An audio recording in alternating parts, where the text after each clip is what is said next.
ನಮಸ್ಕಾರ ವಿದ್ಯಾರ್ಥಿಗಳೇ, ನಿಮಗೆ ಪ್ರೆಸೆಂಟ್ ಕ್ಲಾಸಿಗೆ ಸುಸ್ವಾಗತ. ನಾನು ಅಜಿತ್, ನಿಮ್ಮ ಗಣಿತ ಶಿಕ್ಷಕ. ನಾವು ನಿನ್ನೆ ತರಗತಿಯೊಳಗೆ ಏನು ಚರ್ಚೆ ಮಾಡ್ತಿದ್ವಿ? ಸಮಾಂತರ ಶ್ರೇಣಿಗಳು. ಸಮಾಂತರ ಶ್ರೇಣಿಯನ್ನು ಮುಗಿಸಿದ್ವಿ, ಎಲ್ಲ ಅಭ್ಯಾಸಗಳನ್ನು ಮಾಡಿದ್ವಿ, ಐಚ್ಛಿಕ ಅಭ್ಯಾಸವನ್ನು ಸಹ ಮಾಡಿದ್ವಿ ಮತ್ತು ಹಿಂದಿನ ವರ್ಷದ ಪ್ರಶ್ನೆಗಳನ್ನು ಬಿಡಿಸಿದ್ವಿ ಮತ್ತು ಒಂದು ರಸಪ್ರಶ್ನೆಯನ್ನು ಕೂಡ ನೋಡಿದ್ವಿ. ಸೊ ಇದೆಲ್ಲ ಯಾವುದು ಸಮಾಂತರ ಶ್ರೇಣಿಯ ಬಗ್ಗೆ ಆಯಿತು. ಇವತ್ತು ಹೊಸ ವಾರ, ಹೊಸ ಇದನ್ನು ಏನು ಪಾಠವನ್ನು ಶುರು ಮಾಡೋಣ. ಯಾವುದು? ತ್ರಿಭುಜಗಳು. 6ನೇಯ ಪಾಠ ತ್ರಿಭುಜಗಳು. ಏನು ತ್ರಿಭುಜಗಳು ಅಂದರೆ ನಿಮಗೆಲ್ಲ ಗೊತ್ತಿದೆ. ಏನು ತ್ರಿಭುಜಗಳು? ಏನಿರಬೇಕು? 3 ಅಂದರೆ 3, ಭುಜಗಳು ಅಂದರೆ ಬಾಹುಗಳು. 3 ಬಾಹುಗಳು ಹೆಂಗಿರಬೇಕು? ಮುಚ್ಚಿದ ಬಾಹುಗಳಿರಬೇಕು. ಇದು ತೆರೆದ ಬಾಹು ಇರಬಾರ್ದು. 6ನೇ ಪಾಠ ತ್ರಿಭುಜಗಳು. ತ್ರಿಭುಜಗಳ ಮೇಲೆ ನಾವು ಏನು ಇವತ್ತು ಶುರು ಮಾಡೋಣ. ಏನಿರಬೇಕು? ಅವು 3 ಬಾಹುಗಳಿರಬೇಕು. ಅವು ಮುಚ್ಚಿದ 3 ಬಾಹುಗಳಾಗಿರಬೇಕು. ಏನು ಯಾವುದಿದು? ಎಂಥದಿದು? ಇದು ಒಂದು ಬಹುಭುಜಾಕೃತಿ. ಬಹುಭುಜ ಎರಡಕ್ಕಿಂತ ಜಾಸ್ತಿ ಆದರೆ ಬಹುಭುಜಾಕೃತಿ. ನೀವು ಕಲ್ತಿರೋದು ಇದು ಏನು? ಒಂದು ಬಹುಭುಜಾಕೃತಿ. ಹೆಂಗಿರ್ಬೇಕಿದು? ಇದರಲ್ಲಿ 3 ಬಾಹುಗಳು ಇರಬೇಕು. 3 ಬಾಹುಗಳು ಮುಚ್ಚಿರಬೇಕು. ಮುಚ್ಚಿದ 3 ಬಾಹುಗಳಿರ್ಬೇಕು. ಅಂದರೆ ಈ ಥರ ನಾವು ಅದನ್ನು ನೋಡಿದರೆ ಹೆಂಗಿರ್ತದೆ ಅಂದರೆ ಹೆಂಗಿರ್ಬೋದು? ಹಿಂಗಿರ್ಬೋದು ಅಥವಾ ಈ ಥರ ಇರ್ಬೋದು. ಇವನ್ನೆಲ್ಲ ಕಲ್ತಿದ್ದೀವಿ ನಾವು ಅಲ್ವಾ? ಇವನ್ನೆಲ್ಲ ಬೇರೆ ಬೇರೆ ಥರ ತ್ರಿಭುಜಗಳನ್ನೇ ಕಲ್ತಿದ್ದೀವಿ ಅಲ್ವಾ? ಅದರ ಈಗ ಗುಣಧರ್ಮಗಳು ಮತ್ತು ಅದಕ್ಕೆ ಎರಡೆರಡಕ್ಕೆ ಹೋಲಿಸಿದರೆ ಹೇಗಿರ್ತದೆ ಅದನ್ನು ಈಗ ನಾವು ಅಭ್ಯಾಸ ಮಾಡೋಣ ಅಂತಿಲ್ಲಿ. ನೋಡಿ ಏನಂತ ಹೇಳ್ತಾ ಇದ್ದಾರೆ ಅವರು? ತ್ರಿಭುಜಗಳು ಮತ್ತು ಅವುಗಳ ಹಲವು ಗುಣಲಕ್ಷಣಗಳ ಬಗ್ಗೆ ನೀವು ಹಿಂದಿನ ತರಗತಿಗಳಲ್ಲಿ ತಿಳಿದಿದ್ದೀರಿ. ಏನೇನು? ಅದಕ್ಕೆ 3 ಬಾಹುಗಳಿರಬೇಕು, 3 ಕೋನಗಳು. ಕೋನಗಳಂದ್ರೆ ಇವು ನೋಡಿ, ಇವೆಲ್ಲ ಕೋನಗಳು. 3 ಕೋನಗಳಿರಬೇಕು. ಕೋನಗಳ ಮೊತ್ತ ಅದನ್ನೆಲ್ಲ ಕಲ್ತಿದ್ದೀವಿ ನಾವು. ಎಷ್ಟಿರಬೇಕು? 180 ಡಿಗ್ರಿ. ಅವನು ಕಲ್ತಿದ್ದೀವಿ. 9ನೇ ತರಗತಿಯಲ್ಲಿ ತ್ರಿಭುಜಗಳ ಸರ್ವಸಮತೆ. ಸರ್ವಸಮತೆ ಅಂದ್ರೇನು? ಒಂದು ತ್ರಿಭುಜದ ಮೇಲೆ ಇನ್ನೊಂದು ತ್ರಿಭುಜವನ್ನು ಇಟ್ಟು ಅಂದರೆ ಅದು ಒಂದೇ ಥರ ಇದು ಪೂರ್ತಿ ಅದನ್ನು ಏನಾಗ್ತದೆ, ಅದು ಸೇರಿಬಿಡ್ತದೆ. ಅದು ಒಂದರ ಮೇಲೆ ಒಂದು ಇಟ್ಟು ಅಂದರೆ ಅದಕ್ಕೇನಂತೀವಿ ನಾವು? ಸರ್ವಸಮತೆ ಅಂತ ಹೇಳ್ತೀವಿ. 2 ಆಕೃತಿಗಳು ಸರ್ವಸಮವಾಗಬೇಕಾದರೆ ಅವುಗಳಿಗೆ ಒಂದೇ ಆಕಾರ, ಅದು ಹೇಗಾದರೂ ಇರ್ಬೋದು. ಅಂದ್ರೇನು? ಒಂದು ಸೀದಾ ಇರ್ಬೋದು, ಹಿಂಗೆ ಸೊಟ್ಟ ಇರ್ಬೋದು. ಆದರೆ ಅವನ್ನ ಒಂದರ ಮೇಲೆ ಒಂದಿಟ್ರೆ ಅಂದರೆ ಅವು ಏನಿರಬೇಕು? ಪೂರ್ತಿ ಅದಕ್ಕೆ ಏನು ಕವರ್ ಆಗಬೇಕು. ಸರ್ವಸಮವಾಗಬೇಕಾದರೆ ಅವುಗಳಿಗೆ ಒಂದೇ ಆಕಾರ ಮತ್ತು ಒಂದೇ ಗಾತ್ರ ಇರಬೇಕು ಅನ್ನೋದು ನಾವು ಕಲ್ತಿದ್ದೀವಿ. ಒಂದೇ ಆಕಾರ, ಒಂದೇ ಗಾತ್ರ. ಈ ಅಧ್ಯಾಯದಲ್ಲಿ ಒಂದೇ ಆಕಾರ ಇರುವೆ, ಆದರೆ ಅವಶ್ಯಕವಾಗಿ ಒಂದೇ ಗಾತ್ರ ಇರಬೇಕಾಗಿಲ್ಲದ ಆಕೃತಿಗಳ ಬಗ್ಗೆ ನಾವು ಕಲಿತೀವಿ. ಅಂದರೆ ಒಂದೇ ಏನಿರ್ತದೆ? ಆಕಾರ ಇರ್ತದೆ, ಆದರೆ ಅದರ ಗಾತ್ರ ಒಂದೇ ಇರಲಿಕ್ಕಿಲ್ಲ. ಅದಕ್ಕೆ ಏನು ಸಂಬಂಧ ಅಂತ ನಾವು ಇಲ್ಲಿ ಕಲಿಯೋರಿದ್ದೀವಿ. ಅಂದರೆ ಈಗ ಏನಂತೀವಿ ನಾವು ಅಂಥವಕ್ಕೆ? ಸಮರೂಪ ಆಕೃತಿಗಳು. ಅಂದ್ರೇನು? ಒಂದೇ ಥರದ ರೂಪ ಆದರೆ ಗಾತ್ರ ಬೇರೆ ಬೇರೆ ಇರ್ತದೆ. ಅದಕ್ಕೇನಂತೀವಿ? ಸಮರೂಪ ಆಕೃತಿಗಳು. ಅದನ್ನು ಕಲಿಯೋರಿದ್ದೀವಿ ನಾವು. ಸಮರೂಪ ಆಕೃತಿಗಳು ಏನಿರ್ತದೆ? ಸಮರೂಪ ಆಕೃತಿಗಳಂದರೆ ಒಂದೇ ಆಕಾರ ಇರ್ತದೆ ಆದರೆ ಗಾತ್ರ ಒಂದೇ ಇರಲ್ಲ. ಅದು ಇದ್ರೂ ಇರ್ಬೋದು, ಆದರೆ ಇರಬೇಕಂತೇನಿಲ್ಲ. ವಿಶೇಷವಾಗಿ ತ್ರಿಭುಜಗಳ ಸಮರೂಪತೆಯ ಬಗ್ಗೆ ಚರ್ಚಿಸಿ ಅದರಿಂದ ಸಿಗುವ ಜ್ಞಾನವನ್ನು ನಾವು ತ್ರಿಭುಜದ ಸಮರೂಪದ ಬಗ್ಗೆ ಕಲ್ತಿದ್ದೀವಿ. ಅಂದರೆ ಅಲ್ಲಿ ಏನದು? ಆಕಾರ ಮಾತ್ರ, ಗಾತ್ರ ಎರಡೂ ಒಂದೇ ಇರಬೇಕು, ಎರಡರದು. ಆದರೆ ಇಲ್ಲಿ ಈಗ ನಾವು ಕಲಿತಾ ಇರೋದು ಸಮ ರೂಪ ಆಕೃತಿ. ರೂಪ ಅಷ್ಟೇ ಸಮ ಇರ್ತದೆ, ಗಾತ್ರ ಬೇರೆ ಬೇರೆ ಇರಬಹುದು. ಇಲ್ಲಿ ನೋಡಿ, ಅದು ಎಲ್ಲಿ ಉಪಯೋಗ ಆಗ್ತದೆ ನಮಗೆ? ಈಗ ನಮಗೆ ದೊಡ್ಡ ದೊಡ್ಡ ಗುಡ್ಡಗಳಿದ್ದಾವೆ, ಬಿಲ್ಡಿಂಗ್ ಇದೆ, ಅದರ ಎತ್ತರವನ್ನು ಕಂಡುಹಿಡಿಯೋದು ಹೇಗೆ? ಅಲ್ಲಿಂದ ಹೋಗಿ ನಾವು ನಮ್ಮಲ್ಲಿರುವ ಇಂಚು ಪಟ್ಟಿ ಅಥವಾ ಫುಟ್ ಪಟ್ಟಿಯಿಂದ ಅದನ್ನು ಮಾಡ್ಲಿಕ್ಕೆ ಆಗಂಗಿಲ್ಲ. ಅದನ್ನು ಕಂಡುಹಿಡಲಿಕ್ಕೆ ಇಲ್ಲಿ ಒಂದು ಇದು ಇರ್ತದೆ, ವಿಧಾನ ಇರ್ತದೆ. ಅದನ್ನು ಉಪಯೋಗ ಮಾಡ್ಬೋದು. ಯಾವುದು? ಸಮರೂಪ ಆಕೃತಿಗಳ ನಾವು ಅದರ ಗುಣಧರ್ಮದಿಂದ ನಾವು ಕಂಡುಹಿಡಿಬೋದು. ಅತಿ ಎತ್ತರದ ಪರ್ವತ ನಿಮ್ಗೆ ಗೊತ್ತಿದೆ, ಮೌಂಟ್ ಎವರೆಸ್ಟ್ ನಮ್ಮ ಜಗತ್ತಿನಲ್ಲಿರುವ ಅತಿ ಎತ್ತರದ ಪರ್ವತ. ಎತ್ತರವನ್ನು ಊಹೆ ಮಾಡಲು ನಿಮಗೆ ಸಾಧ್ಯವೇ? ಎಷ್ಟು ಎತ್ತರ ಇರ್ಬೋದು ಅಂತ ಹೇಳಿ. ಅಥವಾ ಅತಿ ದೂರದ ವಸ್ತುಗಳು. ಇಲ್ಲಿನ ಚಂದ್ರನ ಇದು ಎಷ್ಟು ದೂರ ಇದ್ದಾನೆ ಚಂದ್ರ, ಹೆಂಗೆ ಕಂಡುಹಿಡಿಯೋದು? ಇವುಗಳನ್ನು ಅಳತೆ ಪಟ್ಟಿಯ ಸಹಾಯದಿಂದ ನೇರವಾಗಿ ಅಳತೆ ಮಾಡಬಹುದೆಂದು ನೀವು ತಿಳಿದಿರುವಿರಾ? ಅಳತೆ ಪಟ್ಟಿಯಿಂದ ನಾವು ಕಂಡುಹಿಡ್ಲಿಕ್ಕಾಗತ್ತಾ? ಚಂದ್ರನ ದೂರ ಹೆಂಗೆ ಕಂಡುಹಿಡಬೇಕು? ನಮ್ಗೆ ಆಗಂಗಿಲ್ಲ. ಮತ್ತು ಇದು ದೊಡ್ಡ ದೊಡ್ಡ ಈಗ ಬಿಲ್ಡಿಂಗ್ ಇರ್ತವೆ, ಅವನ್ನ ಕೆಳಗಡೆಯಿಂದ ಮೇಲೆ ಕಂಡುಹಿಡಲಿಕ್ಕೆ ಆಗೋದಿಲ್ಲ. ಸೊ ಅದಕ್ಕೆ ಇಲ್ಲಿ ನೋಡಿ, ಇಲ್ಲಿ ಈ ಚಿತ್ರ ತೋರಿಸಿದ್ದಾರೆ. ಮೌಂಟ್ ಎವರೆಸ್ಟ್ ಇದೆ, ಹೆಂಗೆ ಅಳೆಯೋದು ಅಷ್ಟೇನು ಸರಳ ಇಲ್ಲ ಅಂತ ತೋರಿಸಿದ್ದಾರೆ. ಇಲ್ಲಿ ಕೆಳಗಿದ್ದಾರೆ, ಇಷ್ಟು ಹತ್ರ ಹೆಂಗೆ ಕಂಡುಹಿಡಿತೀವಿ? ಅಥವಾ ಚಂದ್ರನ ನಮ್ಗೆ ಹಾಗೆ ಕನಸಿನಲ್ಲಿ ಕಂಡುಹಿಡಿಬೋದು ಇದನ್ನು, ಆದರೆ ವಾಸ್ತವದಲ್ಲಿ ಇದು ಸಾಧ್ಯವಿಲ್ಲ. ಖಂಡಿತವಾಗಿ ಎಲ್ಲ ದೂರಗಳನ್ನು ಆಕೃತಿಗಳ ಸಮರೂಪತೆ ತತ್ವ, ಆಕೃತಿಗಳ ಸಮರೂಪ. ಈ ಸಣ್ಣದಕ್ಕೆ ಇಷ್ಟು ಜಾಗ ಇದೆ, ದೊಡ್ಡದಕ್ಕೆ ಎಷ್ಟಾಗುತ್ತೆ, ನಾವು ಝೂಮ್ ಮಾಡೋದು ಅಂತೀವಲ್ಲ ಇಂಗ್ಲೀಷ್ನಲ್ಲಿ, ಅದನ್ನೇ ಸಮರೂಪತೆ ತತ್ವದ ಆಧಾರದ ಮೇಲೆ ಪರೋಕ್ಷ ಅಳತೆಗಳಿಂದ ಕಂಡುಹಿಡಿಯಬಹುದು. ಸಣ್ಣದಕ್ಕೆ ಇಷ್ಟಿದೆ, ಸಣ್ಣ ಆಕೃತಿಗೆ, ದೊಡ್ಡದಾದರೆ ಎಷ್ಟಾಗುತ್ತೆ ಅಂತ ಅದನ್ನು ಹೇಗೆ ನಾವು ದೊಡ್ಡದು ಮಾಡ್ಕೋತ ಹೋಗ್ತೀವಲ್ಲ ಹಾಗೆ ಅದರ ಏನು ಅದರದ ಅಳತೆಗಳು ನಮಗೆ ಕಂಡುಹಿಡಲಿಕ್ಕೆ ಆಗ್ತದೆ. ಇಲ್ಲಿ ನೋಡಿ, ಇದು 8ನೇ ಮತ್ತು 9ನೇದಲ್ಲಿ ಅಭ್ಯಾಸ 6.3ರಲ್ಲಿ ಇದನ್ನು ನಾವು ಕಲ್ತಿದ್ದೀವಿ. ಈಗ ನೋಡೋಣ, ಸಮರೂಪ ಆಕೃತಿಗಳಿಗೆ ವಿವಿಧ ಉದಾಹರಣೆಗಳು. ಇಲ್ಲಿ ನೋಡಿ ಹೇಗಿದೆ ಇದು. ಇದು ವೃತ್ತ, ಒಂದು ಚಿಕ್ಕ ವೃತ್ತ ಇದೆ, ಒಂದು ದೊಡ್ಡ ವೃತ್ತ ಇದೆ, ಹಾಗೆ ಎಷ್ಟು ಬೇಕಾದಷ್ಟು ವೃತ್ತಗಳು ಇರ್ಬೋದು. ಅದರ ರೂಪ ಏನಿದೆ ಒಂದೇ ಥರ ಇದೆ, ಆದರೆ ಗಾತ್ರ ಬೇರೆ ಬೇರೆ ಇದೆ. ಆದ್ದರಿಂದ ನಾವೇನು ಹೇಳ್ಬೇಕು, ಇಲ್ಲಿ ನೋಡಿ ಇನ್ನೂ ಸಣ್ಣದಿದೆ, ಇಲ್ಲಿದೆ, ಒಂದರಲ್ಲಿ ಒಂದಿದೆ.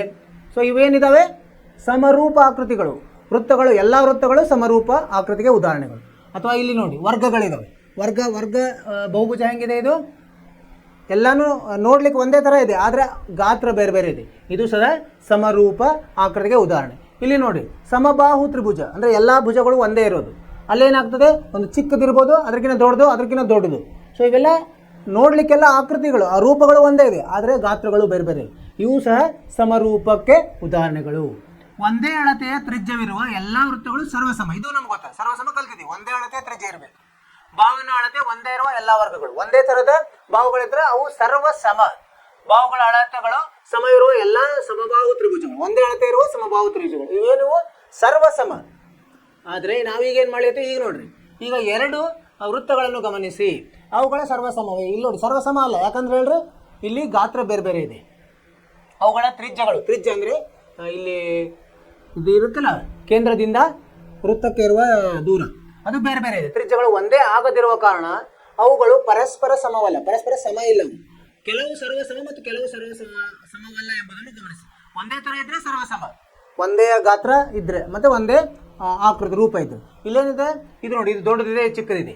ಹೀಗಾಗಿ ಏನಾಯಿತು, ಆದರೆ ಅವುಗಳೆಲ್ಲವೂ ಒಂದೇ ಆಕಾರನೂ ಹೊಂದಿದೆ, ಆದ್ದರಿಂದ ಅವೆಲ್ಲವೂ ಸಮರೂಪಿ. ಒಂದೇ ಆಕಾರ ಮತ್ತು ಒಂದೇ ಅಳತೆ ಇದೆ.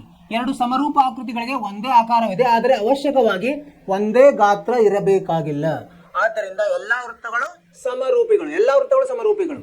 ಏನಿದೆ, ರೂಪ ಒಂದೇ ಇರ್ತದೆ, ಆದರೆ ಇದು ಬೇರೆ ಬೇರೆ ಬರ್ತದೆ, ಏನು ಅಳತೆಗಳು ಬೇರೆ ಬೇರೆ ಬರ್ತದೆ. ಆದರೆ ಅವಕ್ಕೆ ಏನಂತೀವಿ ನಾವು ಸಮರೂಪಿಗಳು ಅಂತ ಹೇಳ್ತೀವಿ. ಅಥವಾ 2 ವರ್ಗಗಳ ಬಗ್ಗೆ ಅಥವಾ 2 ಸಮಬಾಹು ತ್ರಿಭುಜಗಳ ಬಗ್ಗೆ ಏನು ಹೇಳ್ಬೋದು. ಇಲ್ಲಿ ನೋಡಿ, ಇವೇನಿದೆ ಅಳತೆಗಳು ಬೇರೆ ಬೇರೆ ಇದೆ, ಆದರೆ ವರ್ಗ ಆಕಾರ ಹೆಂಗಿದೆ, ಒಂದೇ ಥರ ಆಕಾರ. ಸೊ ಹಿಂಗಾಗಿ ಇವಕ್ಕೆ ಏನಂತೀವಿ ನಾವು ಸಮರೂಪ.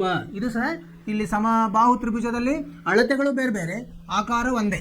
ಹೀಗಾಗಿ ಇದು ಸಹ ನಮಗೆ ಸಮರೂಪ ಇದು ಬರ್ತದೆ, ಆಕೃತಿ ಅಂತ ಆಗ್ತದೆ. ಇದು ಉದಾಹರಣೆ. ಸೊ ಸಮಬಾಹು ತ್ರಿಭುಜಗಳು ಇದಕ್ಕೆ ಉದಾಹರಣೆ ಏನಂದರೆ ಬರೆದ್ರೆ, ಉದಾಹರಣೆ ಎಲ್ಲ ವೃತ್ತಗಳು, ಅದು ಯಾವುದೇ ತ್ರಿಜ್ಯ ಇರಲಿ. ಆಮೇಲೆ ಎಲ್ಲ ವರ್ಗಗಳು, ಮತ್ತೆ ಎಲ್ಲ ಸಮಬಾಹು ತ್ರಿಭುಜಗಳು.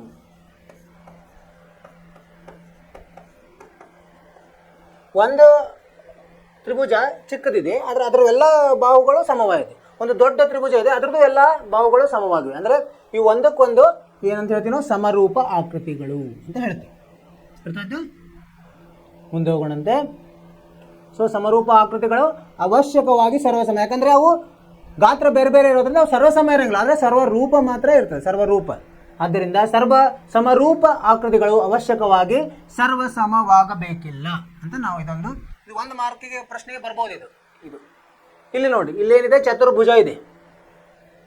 ಹೇಗಿದೆ ಇದು ನೋಡಿ, ಒಂದು ವೃತ್ತ ಮತ್ತು ಒಂದು ವರ್ಗ ಸಮರೂಪಿಗಳೇ.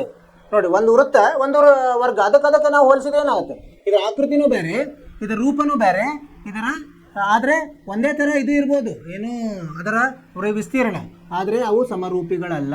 ಯಾಕಂದರೆ ಅವು ಬೇರೆ ಬೇರೆನೇ ಇದು ಆಕೃತಿ ಇದೆ, ಹೀಗಾಗಿ ಅವು ಸಮರೂಪಿಗಳಲ್ಲ. ಒಂದು ತ್ರಿಭುಜ ಒಂದು ವರ್ಗ ಸಮರೂಪಿಗಳೇ ಅಲ್ಲ. ಕೆಲವು ಆಕೃತಿಗಳನ್ನು ಗಮನಿಸೋದರಿಂದ ಈ ಪ್ರಶ್ನೆಗಳಿಗೆ ಉತ್ತರಿಸಬಹುದು. ಈಗ ನೋಡಿ, ಚಿತ್ರ 6.2ರಲ್ಲಿ ನೋಡಿ, ಸ್ಪಷ್ಟವಾಗಿ ಈ ಆಕೃತಿಗಳು ಸಮರೂಪಿಗಳಲ್ಲ. ನೋಡಿ ಏನಾಗಿದೆ, ಇಲ್ಲಿ ಒಳಗಡೆದ್ದು ಕೋನಗಳು ಬೇರೆ ಬೇರೆ ಇದೆ, ಅದು ಆಕೃತಿಗಳು ನೋಡ್ಲಿಕ್ಕೇನು ಬೇರೆ ಬೇರೆ ಕಾಣಿಸ್ತದೆ, ಹೀಗಾಗಿ ಅವು ಸಮರೂಪಿಗಳು ಅಲ್ಲ. ಎಂಥ ಮತ್ತು ಸಮರೂಪಿಗಳಿರ್ತವೆ? ಈಗ ನಿಮ್ಮ ಮನೆಯಲ್ಲಿ ಒಂದು ಚಿಕ್ಕ ಫೋಟೋ ಇರ್ತದೆ, ಅದನ್ನೇ ನಾವು ದೊಡ್ಡದು ಮಾಡಿಸಿದ್ರೆ ಏನಾಗುತ್ತೆ? ಅವು ಸಮರೂಪಿಗಳು. ಏನಾಗ್ತದೆ? ನಾವು ಅದರ ಇದನ್ನು ಏನೋ ಅಳತೆಗಳನ್ನು ಬದಲಿ ಮಾಡ್ತಿದ್ವಿ, ಆದರೆ ಅದು ಆಕೃತಿ ಅಥವಾ ರೂಪ ಒಂದೇ ಥರ ಇರ್ತದೆ. ಇಲ್ಲಿ ಒಂದು ತಾಜ್ ಮಹಲದ ಫೋಟೋ ಇದೆ, ತಾಜ್ ಮಹಲ್ ಇದು ಚಿಕ್ಕ ಫೋಟೋ, ಅದಕ್ಕಿಂತ ದೊಡ್ಡ ಫೋಟೋ, ಅದಕ್ಕಿಂತ ದೊಡ್ಡ ಫೋಟೋ, ಒಳಗಡೆ ಇರೋದು ತಾಜ್ ಮಹಲ್ ಇದೆ, ಅದರ ಅಳತೆಗಳು ಬೇರೆ ಬೇರೆ ಆಗಿದೆ. ಸೊ ಅಳತೆಗಳು ಬೇರೆ ಆಗಿರೋದ್ರಿಂದ ಅವು ಸಮರೂಪಿಗಳು. ಅದು ಸಮರೂಪಿಗಳು, ಇದು ಅಲ್ಲ, ಏನು ಸರ್ವಸಮ ಅಲ್ಲ. ಎರಡು ಚತುರ್ಭುಜಗಳಾದ ABCD ಮತ್ತು PQRS ಗಳ ಬಗ್ಗೆ ನೀವೇನು ಹೇಳುತ್ತೀರಿ? ಸೊ ಇಲ್ಲಿ ನೋಡಿ, ಇದು ABCD ಮತ್ತು PQRS ಅವುಗಳ ಸಮರೂಪದಂತೆ ಕಂಡರೂ ನಾವು ಖಂಡಿತವಾಗಿ ಹೇಳಲು ಸಾಧ್ಯ ಇಲ್ಲ. ಅಂದರೆ ಅದು ನೋಡ್ಲಿಕ್ಕೆ ಹಂಗೆ ಕಾಣಿಸಿದ್ರು ಅದರೊಳಗೆ ಕೆಲವೊಂದು ನಾವು ಏನು ಪರೀಕ್ಷಿಸಬೇಕಾಗ್ತದೆ. ಅದು ಮುಂದೆ ನಾವು ಕಲಿತೀವಿ, ಏನು ಪರೀಕ್ಷಿಸಬೇಕು ಈ ಸಮರೂಪಿಗಳು ಹೌದು ಅಲ್ಲ ಅಂತ. ಆದ್ದರಿಂದ ಆಕೃತಿಗಳ ಸಮರೂಪತೆಯ ಬಗ್ಗೆ ಕೆಲವು ವ್ಯಾಖ್ಯೆಗಳು ಅವಶ್ಯಕವಾಗಿದ್ದು, ಈ ವ್ಯಾಖ್ಯೆಗಳನ್ನು ಆಧರಿಸಿರುವ ಕೆಲವು ನಿಯಮಗಳ ಸಹಾಯದಿಂದ ಕೊಟ್ಟಿರುವ ಆಕೃತಿಗಳು ಸಮರೂಪಿಗಳೇ ಇಲ್ಲವೇ ಎಂಬುದನ್ನು ನಾವು ತೀರ್ಮಾನಿಸಬೇಕು.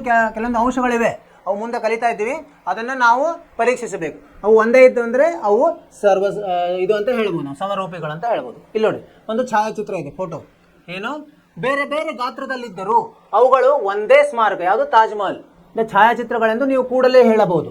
ಈ ಮೂರು ಛಾಯಾಚಿತ್ರಗಳನ್ನು ನಾವೇನಂತ ಹೇಳ್ಬೋದು? ಸಮರೂಪಿಗಳೆಂದು ಹೇಳಬಹುದು. ಏನಿದೆ? ಯಾಕಂದರೆ ಅವು ನೋಡಿದ್ರೇ ಗೊತ್ತಾಗ್ಬಿಡ್ತದೆ ಒಂದೇ ಥರ ಇದೆ. ಸೊ ಇದನ್ನು ಅವು ಮುಂದಗಡೆ ಇದೆ, ಕೋನಗಳನ್ನು ನಾವು ನೋಡಬೇಕು, ಒಳಗಡೆ ಇರೋ ಅನುರೂಪ ಕೋನಗಳು ಹೇಗಿದಾವೆ ನೋಡಬೇಕು, ಆಮೇಲೆ ಅದರ ಬಾಹುಗಳು ಅನುಪಾತ ನೋಡಬೇಕು, ಅವನ್ನೆಲ್ಲ ಕಲಿತೀವಿ ನಾವು. ಅದರ ಮೇಲೆ ನಾವು ಹೇಳ್ಬೋದು ಇವು ಸಮರೂಪ ಹೌದೋ ಅಲ್ಲೋ. ಈಗ ನೋಡಿ, ಇಲ್ಲೊಂದು ಉದಾಹರಣೆ ಇದೆ. ಒಬ್ಬ ವ್ಯಕ್ತಿಯು 10ನೇ ವಯಸ್ಸಿನ ಹಾಗೂ 40ನೇ ವಯಸ್ಸಿನ ಒಂದೇ ಅಳತೆ, ಈಗ ಫೋಟೋ ಇರ್ತದಲ್ಲ, ಅದಕ್ಕೇನಂತೀವಿ? ಪೋಸ್ಟ್ ಕಾರ್ಡ್ ಸೈಜ್ ಅಂತ ಇರ್ತೀವಿ, ಅಥವಾ ಪಾಸ್ಪೋರ್ಟ್ ಸೈಜ್ ಫೋಟೋ ಅಂತೀವಿ. ಅವ ವ್ಯಕ್ತಿ 10 ವಯಸ್ಸಿದ್ದ ಒಂದ್ಸಲ ಫೋಟೋ ಹೊಡ್ಸ್ಯಾರ, 40 ವಯಸ್ಸಿನಾಗಿದ್ದ ಒಂದ್ಸಲ ಫೋಟೋ ಹೊಡ್ಸಿದ್ದಾರೆ. ಸೊ ಅವು ಸಮರೂಪಿಗಳಾಗ್ತಾವ? ಯಾಕಂದ್ರೆ ಆಗೋದಿಲ್ಲ. ಯಾಕೆ ಹೇಳ್ರಿ? ಅವು ರೂಪನೇ ಬೇರೆ ಆಗ್ಬಿಟ್ಟಿರ್ತದೆ. ನಾವು 30 ವರ್ಷದಲ್ಲಿ ಬಹಳಷ್ಟು ಬದಲಾವಣೆ ಆಗ್ಬಿಡ್ತಾವೆ ನಮ್ಮಲ್ಲಿ. ಒಬ್ಬ ವ್ಯಕ್ತಿಯು 10ನೇ ವಯಸ್ಸಿನ ಹಾಗೂ 40ನೇ ವಯಸ್ಸಿನ ಒಂದೇ ಅಳತೆ ಒಂದೇ ಇರ್ಬೋದು ಫೋಟೋದ್ದು. ಎರಡು ಭಾವಚಿತ್ರಗಳ ಬಗ್ಗೆ ನೀವೇನು ಹೇಳುವಿರಿ? ಈ ಭಾವಚಿತ್ರಗಳು ಸಮರೂಪಿಗಳೇ. ಈ ಭಾವಚಿತ್ರಗಳು ಒಂದೇ ಅಳತೆ ಹೊಂದಿದ್ದರೂ ಖಂಡಿತವಾಗಿಯೂ ಒಂದೇ ಆಕಾರ ಹೊಂದಿಲ್ಲ.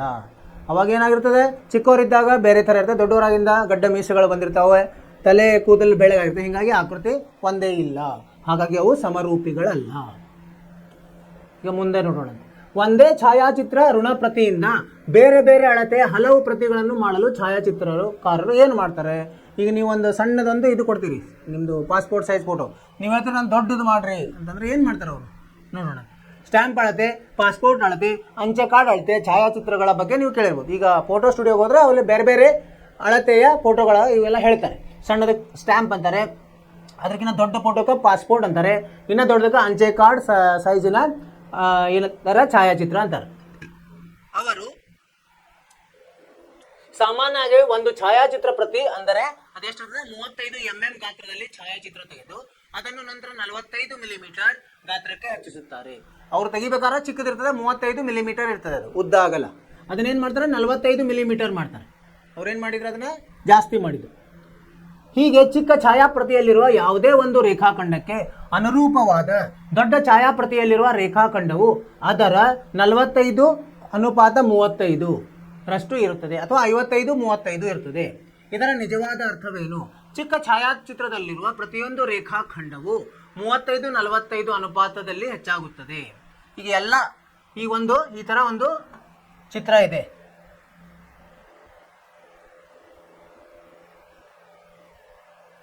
ಈ ಥರ ಒಂದು ಚಿತ್ರ ಇದೆ ಚಿಕ್ಕದು. ಇದನ್ನು ದೊಡ್ಡದು ಮಾಡಿಕೊಡ್ರಿ ಅಂದ್ರೆ ಅವ್ರು ಏನು ಮಾಡ್ತಾರೆ? ಇದನ್ನು ಇಷ್ಟು ದೊಡ್ಡದು ಮಾಡ್ತಾರೆ. ಇಲ್ಲೇನಿದೆ ಇದರಲ್ಲಿ ಇದರಲ್ಲಿ ಏನೇನೋ ಚಿತ್ರ ಇರ್ತಾರೆ, ಅದು ಅದ್ರ ತಕ್ಕ ಏನಾಗ್ತದೆ? ದೊಡ್ಡದಾಗ್ತಾ ಹೋಗ್ತದೆ. ಇದು 35 ಇತ್ತಂದ್ರೆ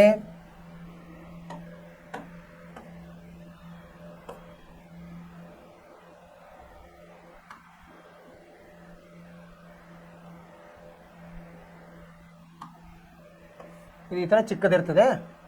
ಇಲ್ಲಿ ಇದು 35 ಇತ್ತಂದರೆ ಇದು 55 ಆಗಿರುತ್ತೆ. ಆ ಥರ ಅದನ್ನೇನು ಮಾಡಿದ್ರು ಅವರು? ಝೂಮ್ ವಿಸ್ತಾರವಾಗಿ ಮಾಡಿದ್ರು, ಅನುಪಾತ ಹೆಚ್ಚಾಗುತ್ತದೆ. ಅಲ್ಲದೆ ದೊಡ್ಡ ಛಾಯಾಚಿತ್ರದಲ್ಲಿರುವ ಪ್ರತಿ ರೇಖಾಖಂಡವು ದೊಡ್ಡದಿಂದನೂ ಚಿಕ್ಕದು ಮಾಡ್ಬೋದು, ಚಿಕ್ಕದಿಂದ ದೊಡ್ಡದು ಮಾಡ್ಬೋದು. 45:35, 55:35 ಅನುಪಾತದಲ್ಲಿ ಚಿಕ್ಕ ಛಾಯಾಚಿತ್ರದಲ್ಲಿ ಕಡಿಮೆ ಆಗುತ್ತದೆ ಎಂದು ಹೇಳಬಹುದು. ಅದು ದೊಡ್ಡದಾದ್ರೂ ಮಾಡ್ಬೋದು, ದೊಡ್ಡದಿಂದ ಚಿಕ್ಕದಾದ್ರೂ ಮಾಡ್ಬೋದು. ಇಲ್ಲಿ ಏನು ಮಾಡ್ತೀವಿ, ಸಮರೂಪ, ಅವು ರೂಪ ಒಂದೇ ಇದೆ, ಸಮರೂಪದ ಉಪಯೋಗ ತಗೋತಾ ಇದ್ದೀವಿ ನಾವು. ಅದಲ್ಲದೆ ಎರಡು ಬೇರೆ ಬೇರೆ ಅಳತೆಯ ಛಾಯಾಚಿತ್ರಗಳ ಅನುರೂಪ ರೇಖಾಖಂಡಗಳ ಜೊತೆಗಳ ನಡುವಿನ ಬಾಗುವಿಕೆ ಅಥವಾ ಕೋನಗಳು. ಈ ಕೋನಗಳೇನಿರ್ತಾವೆ, ಈ ಕೋನಗಳು ಒಂದೇ ಇರ್ತಾವೆ. ಈ ಕೋನಗಳು ಅನುರೂಪ ಕೋನಗಳು ಒಂದೇ ಥರ ಇರ್ತದೆ. ಕೋನಗಳು ಬದಲಿ ಆಗಂಗಿಲ್ಲ, ಅಳತೆಗಳು ಬದಲಿ ಆಗ್ತದೆ. ಏನು, ಬಾಹುಗಳ ಅಳತೆ ಬದಲಿ ಆಗ್ತದೆ. ಕೋನಗಳು ಯಾವಾಗಲೂ ಸಮನಾಗಿರುತ್ತವೆ, ಚಿಕ್ಕದಿರಲಿ ದೊಡ್ಡದಿರಲಿ, ಕೋನಗಳು ಒಂದೇ ಇರ್ತದೆ. ಇದು ಎರಡು ಆಕೃತಿಗಳು ಮತ್ತು ವಿಶೇಷವಾಗಿ ಎರಡು ಬಹುಭುಜಾಕೃತಿಗಳ ಸಮರೂಪತೆಗೆ ಪ್ರಮುಖವಾದ ಅಂಶವಾಗಿದೆ. ಇದು ಒಂದು ಅಂಶ ಏನಪ್ಪಾ ಅಂದರೆ ಅದರ ಕೋನಗಳು ಒಂದೇ ಇರಬೇಕು, ಅನುರೂಪ ಕೋನಗಳು. ಬಾಹುಗಳು ಬೇರೆ ಬೇರೆ ಆಗ್ಬೋದು. ಇದನ್ನು ಹೆಂಗೆ ಹೇಳ್ತೀವಿ ನಾವು ನೋಡೋಣ.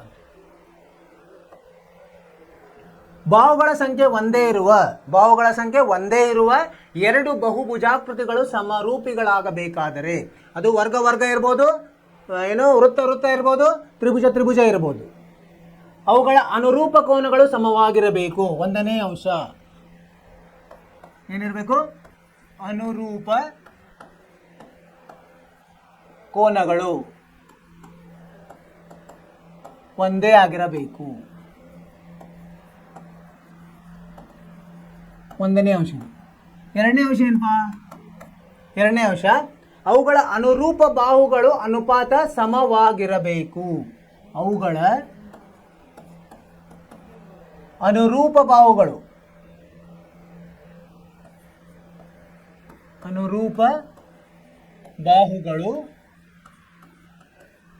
ಸಮ ಅನುಪಾತದಲ್ಲಿರಬೇಕು ಅಥವಾ ಸಮಾನುಪಾತದಲ್ಲಿರಬೇಕು. ಸಮಾನುಪಾತದಲ್ಲಿರಬೇಕು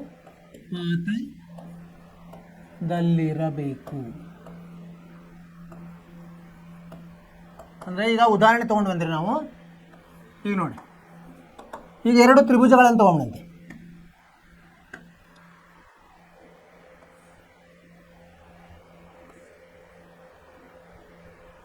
ಎರಡು ತ್ರಿಭುಜಗಳಿವ ಅಲ್ವಾ. ಇದಕ್ಕೆ ಎ ಅನ್ನೋಣಂತೆ, ಇದಕ್ಕೆ ಬಿ ಅನ್ನೋಣಂತೆ, ಇದಕ್ಕೆ ಸಿ ಅನ್ನೋಣಂತೆ, ಇದಕ್ಕೆ ಪಿ ಅನ್ನೋಣಂತೆ, ಇದಕ್ಕೆ ಕ್ಯೂ ಅನ್ನೋಣಂತೆ, ಇದು ಆರ್ ಅನ್ನೋಂತೆ. ಇಲ್ಲಿ ಕೋನಗಳೆಲ್ಲ ಅಥವಾ ಇದು ಕೋನ ಎ ಇದೆ, ಕೋನ ಪಿ ಇದೆ, ಇದು ಅನುರೂಪ ಕೋನಗಳು.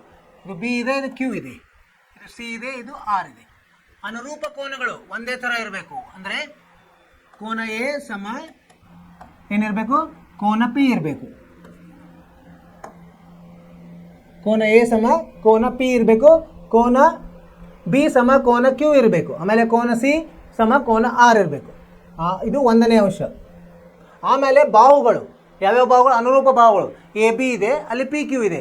ಎ ಬಿ ಅನುಪಾತ ಪಿ ಕ್ಯೂ ಸಮ, ಇಲ್ಲಿ ಕಡೆ ಎ ಸಿ ಅನುಪಾತ ಪಿ ಆರ್, ಇಲ್ಲಿ ಕೆಳಗಡೆ ಬಿ ಸಿ ಅನುಪಾತ ಆರ್ ಕ್ಯೂ ಇರಬೇಕು. ಅದು ಸಹ ಅನುಪಾತದಲ್ಲಿರಬೇಕು. ಬಾಹುಗಳು ಅನುಪಾತದಲ್ಲಿರಬೇಕು. ಅನುರೂಪ ಬಾಹುಗಳು, ಕೋನಗಳು, ಅನುರೂಪ ಕೋನಗಳು ಸಮವಾಗಿರಬೇಕು. ಆಮೇಲೆ ಬಿ ಸಮ ಕ್ಯೂ ಇರಬೇಕು. ಆಮೇಲೆ ಸಿ ಸಮ ಆರ್ ಇರಬೇಕು. ಆಮೇಲೆ ಇದು ಒಂದನೇ ಅಂಶ. ಇದರಲ್ಲಿ ಎರಡನೇ ಅಂಶ ಏನಪ್ಪಾ ಅಂದರೆ ಬಾಹು ಎ ಬಿ, ಅದರ ಅನುರೂಪ ಯಾವುದು, ಪಿ ಕ್ಯೂ. ಈ ಅನುಪಾತ ಎದಕ್ಕೆ ಸಮ ಇರಬೇಕು, ಬಿ ಸಿ ಅನುಪಾತ ಆರ್ ಕ್ಯೂ, ಇದು ಸಮ ಎ ಸಿ ಅನುಪಾತ ಪಿ ಆರ್ ಇರಬೇಕು. ಈ ಥರ ಇವು ಎರಡು ಇದ್ರೇ ಇವಕ್ಕೆ ಇದ್ದು ಅಂದ್ರೆ ಮಾತ್ರ ನಾವೇನು ಹೇಳಬೇಕು, ಸಮರೂಪಗಳು, ಸಮರೂಪ ತ್ರಿಭುಜಗಳು ಅಂತ ಹೇಳ್ಬೋದು ನಾವು. ಈಗ ನಾವು ಇದನ್ನು ತಗೊಳ್ರಿ, ಯಾವುದು ಒಂದು ವರ್ಗದ ಉದಾಹರಣೆ ತೊಗೊಂಡು ಅಂದರೆ ಈ ಥರ ಒಂದು ಚಿಕ್ಕದಿದೆ, ಇಲ್ಲಿ ದೊಡ್ಡದಾಗಿದೆ. ಇಲ್ಲಿ A B C T P Q R S. So ಇಲ್ಲಿ ಹೆಂಗಿರಬೇಕು, ಒಂದನೇ ಅಂಶ ಅಂದರೆ ಇಲ್ಲಿ ಎ ಸಮ ಪಿ ಇರಬೇಕು, ಆಮೇಲೆ ಬಿ ಸಮ ಕ್ಯೂ ಇರಬೇಕು, ಆಮೇಲೆ ಸಿ ಸಮ ಆರ್ ಇರಬೇಕು, ಡಿ ಸಮ ಎಸ್ ಇರಬೇಕು. ಇದು ಒಂದನೇ ಅಂಶ. ಎರಡನೇ ಅಂಶದಲ್ಲಿ ಏನಿರಬೇಕು, ಬಾಹುಗಳು, ಅನುರೂಪ ಬಾಹುಗಳು ಯಾವುವು, ಎ ಡಿ ಭಾಗಲಬ್ಧ ಪಿ ಎಸ್ ಸಮ ಎ ಬಿ ಭಾಗಲಬ್ಧ ಪಿ ಕ್ಯೂ ಸಮ ಬಿ ಸಿ ಭಾಗಲಬ್ಧ ಕ್ಯೂ ಆರ್ ಸಮ ಸಿ ಡಿ ಭಾಗಲಬ್ಧ ಎಸ್ ಆರ್. ಈ ಥರ ಇರಬೇಕು. ಸೊ ಅಂದರೆ ಮಾತ್ರ ನಾವು ಸಮರೂಪಗಳು ಅಂತ ಹೇಳೋದು. ಹಂಗೆ ಉದಾಹರಣೆ ಹೇಳಿದ್ದೀನಿ ನಿಮಗೆ. ಮುಂದೆ ಇದನ್ನು ವಿಸ್ತಾರವಾಗಿ ಕಲಿತೀವಿ ನಾವು ತ್ರಿಭುಜದ ಬಗ್ಗೆ. ಈಗ ಒಂದು ನಿಮಗೆ ಏನಂತೀರಿ ನೀವು, ಇಂಟ್ರೊಡಕ್ಷನ್ ನಿಮಗೊಂದು ಮೊದಲು ಗೊತ್ತಿರಲಿ ಅಂತ ಹೇಳ್ತಾ ಇದ್ದೀವಿ. ಅರ್ಥವಾಯ್ತಲ್ಲ? ಸೊ ಏನದು, ಬಾಹುಗಳ ಸಂಖ್ಯೆ ಒಂದೇ ಇರುವ ಎರಡು ಬಹುಭುಜಾಕೃತಿಗಳು ಸಮರೂಪಿಗಳಾಗಬೇಕಾದರೆ ಅವುಗಳ ಅನುರೂಪ ಕೋನಗಳು ಸಮವಾಗಿರಬೇಕು. ಇಲ್ಲಿ ನೋಡಿ, ಒಂದನೇದ್ದು. ಆಮೇಲೆ ಅವುಗಳ ಅನುರೂಪ ಬಾಹುಗಳು ಅನುಪಾತ ಸಮವಾಗಿರಬೇಕು. ಇವೆರಡು ಅಂಶಗಳು ಇರಲೇಬೇಕು, ಸಮರೂಪ ಇರಬೇಕಂತ. ಮುಂದೇನಿದೆ ಹೇಳ್ತಾರೆ ಅವರು, ಬಹುಭುಜಾಕೃತಿಗಳ ಅನುರೂಪ ಬಾಹುಗಳ ಅನುಪಾತೀಯ ಸ್ಥಿರಾಂಕವನ್ನು ಭಾಗ ಪ್ರಮಾಣ ಅಥವಾ ಪ್ರತಿನಿಧಿಸುವ ಭಿನ್ನರಾಶಿಯಿಂದ ನಿರ್ದೇಶಿಸುತ್ತೇವೆ ಎಂದು ಗಮನಿಸಬಹುದು. ಏನಂದ್ರೆ ಇದು ಇದೆಯಲ್ಲ, ಇದಕ್ಕೊಂದು ಕೆ ಅಂತ ಬರೆದ್ರೆ ಅಂದ್ರೆ ಇದಕ್ಕೆ ಏನಂತೀವಿ ನಾವು, ಅನುರೂಪ ಬಾಹುಗಳ ಅನುಪಾತೀಯ ಸ್ಥಿರಾಂಕ. ಇದು ಅನುಪಾತೀಯ ಸ್ಥಿರಾಂಕ. ಕೆಲವು ನಿರ್ದಿಷ್ಟ ರೂಢಿ ಮತ್ತು ಸೂಕ್ತವಾದ ಭಾಗ ಪ್ರಮಾಣ ಉಪಯೋಗಿಸಿ ಪ್ರಪಂಚದ ಭೂಪಟ ಮತ್ತು ಕಟ್ಟಡದ ನೀಲನಕ್ಷೆಯನ್ನು ತಯಾರಿಸುತ್ತಾರೆ ಎಂಬುದನ್ನು ಕೇಳಿರಬಹುದು. ಏನಂದ್ರೆ ಒಂದು ಸಣ್ಣ ಸಣ್ಣ ನಮ್ಮ ನಕಾಶೆ ಇರ್ತದೆ. ಸೊ ಅದು ನಕಾಶೆ ಹೆಂಗೆ ತಯಾರಿಸ್ತಾರೆ, ಅವರು ಮೊದಲೆಲ್ಲ ಅಳತೆ ತೊಗೊಂಡಿರ್ತಾರೆ, ಅದನ್ನು ಚಿಕ್ಕದಕ್ಕೆ ಅದನ್ನ ಏನು ಮಾಡ್ತಾರೆ, ಈ ಏನು ಸ್ಥಿರಾಂಕ ಅನುಪಾತೀಯ ಸ್ಥಿರಾಂಕದಿಂದ ಚಿಕ್ಕದು ಮಾಡಲಿಕ್ಕೆ ಮಾಡ್ತಾರೆ. ಚಿಕ್ಕದಿರೋ ದೊಡ್ಡದಿರೋ ಚಿಕ್ಕದು ಮಾಡಲಿಕ್ಕೆ ಇದು ಉಪಯೋಗ ಆಗ್ತದೆ. ಸಮರೂಪ ಆಕೃತಿಗಳ ಬಗ್ಗೆ ಸ್ಪಷ್ಟವಾಗಿ ಅರ್ಥೈಸಲು ಈ ಕೆಳಗಿನ ಒಂದು ಚಟುವಟಿಕೆ ಇದೆ, ಇದನ್ನು ಮಾಡೋಣ ಅಂತ. ನೀವು ಮನೆಯಲ್ಲಿಯೂ ಸಹ ಮಾಡ್ಬೋದು. ಇಲ್ಲಿ ಮನೆಯಲ್ಲಿ ಮೇಲೆ ದೀಪ ಹಾಕಿರ್ತಾರೆ ನೋಡಿ, ಅದೊಂದು ವಿದ್ಯುತ್ ದೀಪ ಅದು ಮೇಲೆ ಇರ್ತಲ್ಲ, ಅದ್ರ ಕೆಳಗಡೆ ನೀವೇನು ಮಾಡಬೇಕು, ಒಂದು ಯಾವುದಾದ್ರೂ ಒಂದು ಏನೋ ಚೌಕಾದ ಅಥವಾ ಆಯತಾಕಾರದ ಒಂದು ಏನಾದರೂ ಒಂದು ಹಿಡಿಬೇಕು, ರಟ್ಟು ಅಥವಾ ಏನೋ ಒಂದು ಕಟ್ಟಿಗೆ, ಇದು ಏನೋ ಹಿಡಿದ್ರೆ ಅದೇನಾಗುತ್ತೆ, ಇಲ್ಲಿವರೆಗೆ ಅದರದ್ದು ನೆರಳು ಬೀಳ್ತದೆ. ಅದರ ಮೇಲೆ ನಾವು ಈಗ ಸಮರೂಪದನ್ನು ಕಲಿಬೋದು. ಏನಂದರೆ, ತರಗತಿಯ ಛಾವಣೆಯ ಓ ಬಿಂದುವಿನಲ್ಲಿ ಒಂದು ವಿದ್ಯುತ್ ಬಲ್ಬನ್ನು ಉರಿಸಿ ಅದರ ಕೆಳಭಾಗದಲ್ಲಿ ಬಲ್ಬ್ಗೆ ನೇರವಾಗಿ ಒಂದು ಏನಿಟ್ಟರೆ ಮೇಜನ್ನು ಇರಿಸಿದ್ದಾರೆ. ಒಂದು ಸಮತಟ್ಟಾದ ರಟ್ಟಿನಿಂದ ಚತುರ್ಭುಜವನ್ನು ಕತ್ತರಿಸಿ, ಒಂದು ರಟ್ಟಿಂದ ಒಂದು ಚತುರ್ಭುಜವನ್ನು ಕತ್ತರಿಸಿ, ಅದೇನು ಆಯ್ತಾನೆ ಇರಬೇಕಲ್ಲ, ಯಾವುದೇ ಒಂದು ಆಕಾರ ಇರ್ಬೋದು. ಒಂದು ಸಮತಟ್ಟಾದ ರಟ್ಟಿನ ಚತುರ್ಭುಜವನ್ನು ಕತ್ತರಿಸಿ ಆ ರಟ್ಟನ್ನು ನೆಲಕ್ಕೆ ಸಮಾನಾಂತರವಾಗಿರುವಂತೆ ಬಲ್ಬ್ ಮತ್ತು ಮೇಜುಗಳ ನಡಕ ಹಿಡಿಬೇಕು ನೀವು. ಒಂದು ಇದಿದೆ, ಮೇಜಿದೆ, ಮೇಲೆ ಬಲ್ಬ್ ಇದೆ, ಇಲ್ಲಿ ನಡಕ್ಕೆ ಹಿಡಿಬೇಕು ನೀವು, ಏನು ಅದನ್ನ ರಟ್ಟನ್ನು. ಆಗ ABCD ಯ ನೆರಳು, ಇದಕ್ಕೆ ಒಂದು ABCD ಅಂತ ಹೆಸರು ಕೊಡ್ರಿ ರಟ್ಟು ಮೇಲೆ. ಅದರ ನೆರಳು ಹೆಂಗಿರ್ತದೆ, A' B' C' D' ಅಂತ ಗುರ್ತ ಮಾಡಬೇಕು. ಅದು ನೆರಳು ಬಿಟ್ಟಿರ್ತಲ್ಲ, ಅಲ್ಲಿ ನೀವು ಇದನ್ನು ಮಾಡ್ಕೊರಿ, ಅದನ್ನು ಕೂಡಿಸ್ರಿ. ಅದನ್ನು A' ದಿಂದ A', B ದಿಂದ B', C ದಿಂದ C', D ಯಿಂದ D', ಅದನ್ನು ಕೂಡಿಸ್ರಿ. A' B' C' D' ಚತುರ್ಭುಜವು ABCD ಚತುರ್ಭುಜದ ವರ್ಧನೆಯಾಗಿರುತ್ತದೆ ಎಂಬುದನ್ನು ಗಮನಿಸೋದು. ಇದೇನಾಗುತ್ತೆ, ಅದರ ವರ್ಧನೆ. ಅದಕ್ಕೆ ಇಂಗ್ಲೀಷ್ನಾಗ ಏನಂತೀವಿ, ಝೂಮ್ ಅಂತ ಹೇಳ್ತೀವಿ. ವರ್ಧನೆ ಅಂದರೆ ಹೆಚ್ಚಿಗೆ ಆಗಿರ್ತದೆ, ಅದರ ಅಳತೆ ಜಾಸ್ತಿ ಆಗಿರ್ತದೆ. ಇದು ಬೆಳಕಿನ ಕಿರಣದ ಸರಳ ರೇಖಾ ಪ್ರಸರಣ ಗುಣದಿಂದಾಗಿದೆ. ಯಾಕಂದರೆ ಬೆಳಕು ಹೆಂಗೆ ಚಲಿಸ್ತದೆ, ಸರಳ ರೇಖೆಯಲ್ಲಿ ಚಲಿಸ್ತದೆ. ಅದು ಹಿಂಗೆ ಸೊಟ್ಟಪಟ್ಟ ಚಲಿಸಂಗಿಲ್ಲ, ಸ್ಟ್ರೇಟ್ ಸೀದಾ ಸರಳ ರೇಖೆಯಲ್ಲಿ ಚಲಿಸುತ್ತದೆ. ಹಾಗೆಯೇ A' OA ಯ ಮೇಲಿನ B' OB ಯ ಮೇಲಿನ C' OC ಮತ್ತು D' OD ಯ ಮೇಲೆ ಇದೆ ಎಂಬುದನ್ನು ಕೂಡ ನೀವು ಗಮನಿಸಬಹುದು. ಇಲ್ಲಿ ಓದಿಂದ ಅದೇ ಲೈನಲ್ಲೇ ಇರ್ತದೆ. ಈ OA ಅನ್ನು ಬೆಳೆಸಿದರೆ ಎಲ್ಲಿ ಬರ್ತದೆ, ಅದು A' ಗೆ ಬರ್ತದೆ. OA ಅನ್ನು ಬೆಳೆಸಿದ್ರೆ A' ಗೆ ಬರ್ತದೆ, OB ಅನ್ನು ಬೆಳೆಸಿದ್ರೆ B' ಗೆ ಬರ್ತದೆ, OC ಅನ್ನು ಬೆಳೆಸಿದ್ರೆ C' ಗೆ ಬರ್ತದೆ, OD ಅನ್ನು ಬೆಳೆಸಿದ್ರೆ D' ಗೆ ಬರ್ತದೆ. ಇದಕ್ಕೆ ಕಾರಣ ಏನು, ಬೆಳಕಿನ ನೇರ ಪ್ರಸಾರ, ನೇರ ಸರಳ ರೇಖೆಯಲ್ಲಿ ಪ್ರಸಾರ ಆಗೋದಕ್ಕೆ. ಆದ್ದರಿಂದ A' B' C' D' ಚತುರ್ಭುಜವು ABCD ಚತುರ್ಭುಜಕ್ಕೆ ಸಮರೂಪತೆಯನ್ನು ಹೊಂದಿದೆ. ABCD ಚತುರ್ಭುಜವು A' B' C' D' ಚತುರ್ಭುಜಕ್ಕೆ ಸಮರೂಪವಾಗಿದೆ ಎಂದು ಕೂಡ ನಾವು ಹೇಳಬಹುದು. ಅದು ಎಲ್ಲ ಕೋನಗಳು ಒಂದೇ ಇರ್ತವೆ ಎರಡರದು, ಮತ್ತೆ ಬಾಹುಗಳ ಅಳತೆಯು ಸಮ ಅನುಪಾತದಲ್ಲಿ ಇರ್ತದೆ, ಅನುರೂಪ ಬಾಹುಗಳು. ಮುಂದೇನು ಹೇಳ್ತಾರೆ, A' ಶೃಂಗಕ್ಕೆ ಅನುರೂಪ ಶೃಂಗ ಎಲ್ಲಿಂದ ಬಂತು, A' A ದಿಂದ ಬಂತು, B' ಅಲ್ಲಿಂದ ಬಂತು, B ದಿಂದ ಬಂತು, C' ಅಲ್ಲಿಂದ ಬಂತು, C ಯಿಂದ, D' ಅಲ್ಲಿಂದ ಬಂತು, ಯಾವ ಶೃಂಗ, D ಶೃಂಗದಿಂದ ಬಂದಿದೆ ಅಂತ ಹೇಳ್ತೀವಿ ನಾವು. A' ಇಂದ ಈ ಥರ ಬರಿಬೇಕು. A' ಎರಡು ಕಡೆ ಬಾಣದ ಚಿತ್ರ, B ಬಾಣ B' ಬಾಣ B, C' ಬಾಣ C, D' ಬಾಣ D ಎಂದು ಸೂಚಿಸುತ್ತದೆ. ಎರಡು ಚತುರ್ಭುಜ ಕೋನಗಳನ್ನು ಹಾಗೂ ಬಾಹುಗಳನ್ನು ಅಳತೆ ಮಾಡೋದ್ರಿಂದ ನೀವು ನೀವು ಇದನ್ನು ಮಾಡಬೇಕು. ಇದನ್ನು ನೀವು ಮಾಡಿ ನೋಡಿದ್ರೆ ಆಮೇಲೆ ಅಳತೆಯನ್ನು ಮಾಡಿ ನೋಡ್ರಿ, ಅವಾಗ ನಿಮಗೆ ಗೊತ್ತಾಗ್ತದೆ. ಕೋನಗಳು ಒಂದೇ ಸಿಗ್ತಾವೆ ನಿಮಗೆ, ಬಾಹುಗಳ ಅನುಪಾತ ಒಂದೇ ಇರ್ತದೆ. ಇಲ್ಲಿ ನೋಡಿ ಕೋನಗಳು, ಕೋನ A ಸಮ ಕೋನ A', ಕೋನ B ಸಮ ಕೋನ B', ಕೋನ C ಸಮ ಕೋನ C', ಕೋನ D ಸಮ ಕೋನ D' ಇರ್ತದೆ. ಮತ್ತೆ ಅನುಪಾತ AB ಅನುಪಾತ A' B' ಸಮ BC ಅನುಪಾತ B' C', CD ಅನುಪಾತ C' D' ಮತ್ತು ಸಮ DA ಅನುಪಾತ D' A' ಇರುತ್ತದೆ. ನೀವು ಅಳತೆಯನ್ನು ಸರಿಯಾಗಿ ಮಾಡಿದ್ರೆ ಇದು ಉತ್ತರ ಸರಿಯಾಗಿ ಬರ್ತದೆ. ಬಾಹುಗಳ ಸಂಖ್ಯೆ ಸಮನಾಗಿರುವ ಎರಡು ಬಹುಭುಜಾಕೃತಿಗಳಲ್ಲಿ ಎಲ್ಲ ಅನುರೂಪ ಕೋನಗಳು ಸಮನಾದರೆ, ಇಲ್ಲಿ ನೋಡಿ ಅನುರೂಪ ಕೋನಗಳು ಸಮವಾಗ್ಯಾವ, ಅನುರೂಪ ಬಾಹುಗಳು ಸಮಾನುಪಾತದಲ್ಲಿ ಇದ್ದರೆ ಆ ಎರಡೂ ಬಹುಭುಜಾಕೃತಿಗಳು ಸಮರೂಪಿಗಳಾಗಿರುತ್ತವೆ ಎಂಬುದನ್ನು ಇದು ದೃಢೀಕರಿಸುತ್ತದೆ. ಇವೆರಡು ಅಂಶಗಳು ಬೇಕೇ ಬೇಕು ಸಮರೂಪ ಆಗ್ಲಿಕ್ಕೆ. ಅವಿದ್ರೆ ಮಾತ್ರ ಅವಕ್ಕೆ ನಾವು ಸಮರೂಪ ಬಹುಭುಜಾಕೃತಿಗಳು ಅಂತ ಹೇಳ್ತೀವಿ. ಇಲ್ಲಿ ನೋಡಿ ಇಲ್ಲೊಂದು ಉದಾಹರಣೆ ಇದೆ. ಇಲ್ಲೇನೋ ಚತುರ್ಭುಜ ಇದೆ, ಇಲ್ಲೊಂದು ABCD ಇದೆ, PQRS ಅಂತ ಎರಡು ಚತುರ್ಭುಜಗಳಿವೆ. ಇಲ್ಲಿ ನೋಡಿದರೆ ನಾವು ಏನಾಗುತ್ತೆ, ಇಲ್ಲಿ ಅನುರೂಪ ಕೋನಗಳು ಯಾವ್ಯಾವಪ್ಪ, ಇಲ್ಲಿ A ಮತ್ತು P ಅನುರೂಪ ಕೋನಗಳು ಒಂದೇ ಇದೆ, ಮತ್ತು D ಮತ್ತು S ಅನುರೂಪ ಕೋನಗಳು ಒಂದೇ ಇದೆ, 85 85. C ಮತ್ತು R 70 70 ಸರಿಯಾಗಿದೆ. B ಎಷ್ಟಿದೆ 100 100, ಅಂದರೆ ಆ ಕೋನಗಳು ಒಂದೇ ಆಯ್ತು. ಒಂದನೇ ಅಂಶ ಸರಿಯಾಯ್ತು. ಎರಡನೇ ಅಂಶಕ್ಕೆ ನೋಡೋಣ, ಅನುರೂಪ ಬಾಹುಗಳು. ಈಗ ಕೋನ ಇಲ್ಲಿ ಏನಾಯ್ತಿದು ಉದಾಹರಣೆ ಎಷ್ಟನೇದಿದು, ಇದಕ್ಕೆ ನಂಬರ್ ಇಲ್ಲ, ಇರಲಿ ಉದಾಹರಣೆ. ಇಲ್ಲಿ ಕೋನಗಳು, ಕೋನ A ಮತ್ತು ಯಾವುದಿದೆ, ಕೋನ A ಮತ್ತು ಕೋನ P ಒಂದೇ ಇದೆ. ಎಷ್ಟಿದೆ 105. ಮುಂದೆ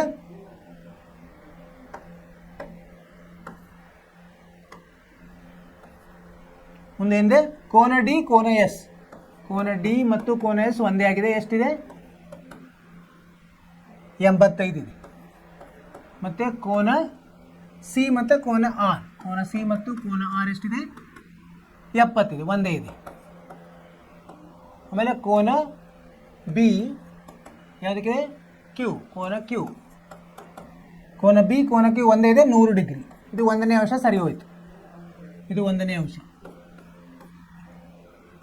ಎರಡನೇ ಅಂಶ ಏನಪ್ಪ, ಅನುರೂಪ ಬಾಹುಗಳು. ಯಾವ್ಯಾವ ಅನುರೂಪ ಬಾಹುಗಳು, ADಗೆ PS, AD ಭಾಗಲಬ್ಧ PS ಎಷ್ಟು ಬರ್ತದೆ, AD ಎಷ್ಟಿದೆ, ಎಷ್ಟು ಕೊಟ್ಟಿದ್ದಾರೆ ಅವರು 2.1 ಅಂತ ಕೊಟ್ಟಿದ್ದಾರೆ, ಭಾಗಲಬ್ಧ 4.2 ಅಂದರೆ 1 ಭಾಗಲಬ್ಧ 2 ಆಯ್ತು. 2.1 ಭಾಗಲಬ್ಧ 4.1 ಅಂದರೆ 2ರಲ್ಲೇ ಗುಣಿಸಿದ್ರೆ ಇದು ಬರ್ತದೆ, 1 ಆಯ್ತು. ಇನ್ನೊಂದು ಏನದ CD ಮತ್ತು SR, CD ಭಾಗಲಬ್ಧ SR ಎಷ್ಟಿದೆ ನೋಡೋಣ. CD ಎಷ್ಟು ಕೊಟ್ಟಿದ್ದಾರೆ ಅವರು 2.4 ಭಾಗಲಬ್ಧ 4.8, ಇದು ಸಹ 1 ಭಾಗಲಬ್ಧ 2 ಬಂದು 2.4 ಗುಂಡ್ಲೆ 2 4.8 ಬರ್ತದೆ. ಆಮೇಲೆ ಮುಂದಿಂದು BC ಅಥವಾ CB ಯಾವುದು ತಗೋರಿ, ಎರಡು ಒಂದೇ. BC ಭಾಗಲಬ್ಧ ಇಲ್ಲಿ QR ಎಷ್ಟಿದೆ, ಅನುರೂಪ ಬಾಹುಗಳು 2.5 ಭಾಗಲಬ್ಧ 5.0, ಇದು ಸಹ 1 ಭಾಗಲಬ್ಧ 2 ಬರ್ತದೆ. ಕೊನೆಯದು ಯಾವುದು, AB ಭಾಗಲಬ್ಧ PQ ಎಷ್ಟಿದೆ, AB ಎಷ್ಟಿದೆ 1.5 ಇದೆ, ಮತ್ತು PQ ಎಷ್ಟಿದೆ 3 ಇದೆ, ಇದು ಸಹ 1.2. ಏನು ನಾವು ಇಲ್ಲಿ ನೋಡ್ಬೋದು, ಅನುರೂಪ ಕೋನಗಳು ಒಂದೇ ಇದೆ, ಅನುರೂಪ ಬಾಹುಗಳು ಸಮಾನುಪಾತದಲ್ಲಿವೆ. ಅಂದರೆ ಏನಂತ ಹೇಳ್ಬೋದು ನಾವು, ಇವು ಎರಡೂ ಆಕೃತಿಗಳು ಸಮರೂಪವಾಗಿವೆ. ಈ ಬಹುಭುಜಾಕೃತಿ ಸಮರೂಪವಾಗಿದೆ ಅಂತ ನಾವು ತೀರ್ಮಾನಿಸಬಹುದು. ಅರ್ಥವಾಯಿತು ವಿದ್ಯಾರ್ಥಿಗಳೇ? ಈಗ ಇನ್ನೊಂದಿದೆ, ಅದನ್ನು ನೋಡೋಣಂತೆ. ಇಲ್ಲಿದೆ ನೋಡಿ 6.6ರಲ್ಲಿ ಒಂದಿದೆ, ಎರಡು ಥರ ಏನಿದೆ, ಒಂದು ವರ್ಗ ಇದೆ, ಒಂದು ಆಯತ ಇದೆ. ಇಲ್ಲಿ ಇದನ್ನು ನೋಡೋಣ. ಒಂದನೇ ಇದರಲ್ಲಿ ಏನಿದೆ, ಇದು ಒಂದನೇ ಅಂಶ ಕೋನಗಳು, ಸಮರೂಪ ಕೋನಗಳು A ಮತ್ತು P ಸಮರೂಪ. A ಮತ್ತು P ಎಷ್ಟಿದೆ 90 ಡಿಗ್ರಿ ಇದೆ, ಸರಿಯಾಗಿದೆ, ಒಂದೇ ಇದೆ. ಇಲ್ಲಿ ಮತ್ತು D ಮತ್ತು S, D ಮತ್ತು S ಎಷ್ಟಿದೆ, ಅದು 90 ಇದೆ, ಅದು ಸರಿಯಾಗಿದೆ. ಮತ್ತು C ಮತ್ತು R, C ಮತ್ತು R ಎಷ್ಟಿದೆ, ಅದು 90 ಇದೆ. ಮತ್ತು B ಮತ್ತು Q ಅದು ಸಹ 90 ಇದೆ. ಸೊ ಒಂದನೇ ಅಂಶ ಸರಿ ಹೋಯ್ತು. ಈಗ ಎರಡನೇ ಅಂಶಕ್ಕೆ ಬರೋಣ, ಅನುರೂಪ ಬಾಹುಗಳು, ಅದರ ಅನುಪಾತ ನೋಡೋಣ. AB ಭಾಗಲಬ್ಧ PQ ಮಾಡೋಣ. AB ಅನುಪಾತ PQ ಎಷ್ಟು ಬರ್ತದೆ, AB ಎಷ್ಟಿದೆ 3 ಇದೆ, ಇದು 3.5 ಇದೆ, 3.5 ಇದು ಇಷ್ಟೇ, ಮುಂದೆ ಹೋಗಲ್ಲ, ಅಷ್ಟೇ ಬಿಡೋಣ. ಮುಂದೆ ಏನಿದೆ ಎರಡನೇದ್ದು AD ಮತ್ತು PS ಇದೆ. AD PS, AD ಎಷ್ಟಿದೆ 3 ಇದೆ, ಭಾಗಲಬ್ಧ PS ಎಷ್ಟಿದೆ 3.5 ಇದೆ, ಇದು ಸರಿಯಾಗಿದೆ. ಮುಂದೆ BC ಮತ್ತು BCಗೆ ಯಾವುದು RQ, BC RQ ಎಷ್ಟಿದೆ, ಇದು BC ಎಷ್ಟಿದೆ 3 ಇದೆ ಅಲ್ವಾ, BC 3 ಇದೆ, ಇದು ಸಹ 3 ಇದೆ. ಸೊ 3 ಭಾಗಲಬ್ಧ 3 1 ಆಯಿತು, ಬೇರೆ ಆಯ್ತು ನೋಡ್ರಿ.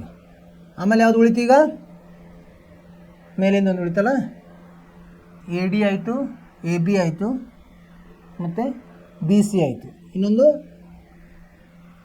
AB ಆಯಿತು, AB AD CD ಒಂದು ಉಳಿದಿದೆ. ಸಿ ಡಿ ಭಾಗಲಬ್ಧ ಎಸ್ ಆರ್, ಸಿ ಡಿ ಭಾಗಲಬ್ಧ ಎಸ್ ಆರ್ ಎಷ್ಟಿದೆ, ಸಿ ಡಿ ಎಷ್ಟಿದೆ 3 ಇದೆ, ಭಾಗಲಬ್ಧ ಎಸ್ ಆರ್ 3.5 ಇದೆ. ನೋಡಿ ಇವು 3 ಒಂದೇ ಇದೆ, ಎಲ್ಲ ತಪ್ಪ, 3 ಭಾಗಲಬ್ಧ 3 ಒಂದೇದು ಯಾವುದು, ಎ ಡಿ ಭಾಗಲಬ್ಧ ಪಿ ಎಸ್, ಎ ಡಿ ಭಾಗಲಬ್ಧ ಇದು ಕರೆಕ್ಟ್ ಇದೆ, ಎ ಡಿ ಭಾಗಲಬ್ಧ ಎ ಡಿ ಭಾಗಲಬ್ಧ ಪಿ ಎಸ್ ಇದು 3 ಇದೆ. ನೋಡಿ 2 ಬೇರೆ ಇದೆ, 2 ಬೇರೆ, ಆದ್ದರಿಂದ ಇದು ತಪ್ಪಾಗ್ತದೆ. ಇದು ಒಂದೇ ಸರಿ ಇದೆ, ಅಂದರೆ ಇದು ಸಮರೂಪವಲ್ಲ ಅಂತ ಹೇಳ್ಬೋದು ಅಲ್ವಾ. ಈಗ ಕೋನಗಳು ಅನುರೂಪ ಕೋನಗಳು ಒಂದೇ ಇದೆ, ಆದರೆ ಅನುರೂಪ ಬಾಹುಗಳು ಸಮಾನುಪಾತದಲ್ಲಿ ಇಲ್ಲ, ಆದ್ದರಿಂದ ಇವೆರಡು ಅನುರೂಪ ಇವು ಅಲ್ಲ ಅಂತ ಹೇಳ್ಬೋದು. ಆಕೃತಿಗಳು ಅಲ್ಲ, ಸಮರೂಪ ಆಕೃತಿಗಳು ಅಲ್ಲ. ಇದೇ ಥರ ಇಲ್ಲಿ ನೋಡಿ ಏನಾಗಿದೆ, ಇವು ಇದರ ನಡುವಿನ ಕೋನಗಳು ನೋಡಿ, ಇಲ್ಲಿ 90 ಇದೆ, ಇಲ್ಲೇನೋ ಬೇರೆನೇ ಇದೆ. ಇವು ಅನುರೂಪ ಕೋನಗಳು ಬೇರೆ ಬೇರೆ ಇದೆ, ಬಾಹುಗಳು ಸಮಾನುಪಾತದಲ್ಲಿದ್ದಾವೆ, ಆದರೆ ಕೋನಗಳು ಸಮ ಇಲ್ಲ. ಆದ್ದರಿಂದ ಇದು ಸಹ ನಾವೇನಂತ ಹೇಳ್ಬೋದು, ಅನುರೂಪ ಅಥವಾ ಸಮರೂಪ ಆಕೃತಿಗಳು ಅಲ್ಲ ಅಂತ ಹೇಳ್ಬೋದು. 4 ಬಾಹುಗಳಿವೆ, ಕೋನಗಳು ಸಮ ಇಲ್ಲಲ್ಲ, ಅದಕ್ಕೆ ಅದು ಅಲ್ಲ ಅಂತ ಹೇಳ್ಬೋದು. ಅರ್ಥವಾಯ್ತು ವಿದ್ಯಾರ್ಥಿಗಳೇ? ಈ ಜ್ಞಾನದಿಂದ ನಾವು ಏನು ಮಾಡೋರಿದ್ದೀವಿ, ಈಗ ಅಭ್ಯಾಸವನ್ನು ನೋಡೋರಿದ್ದೀವಿ. ಅಭ್ಯಾಸ 6.1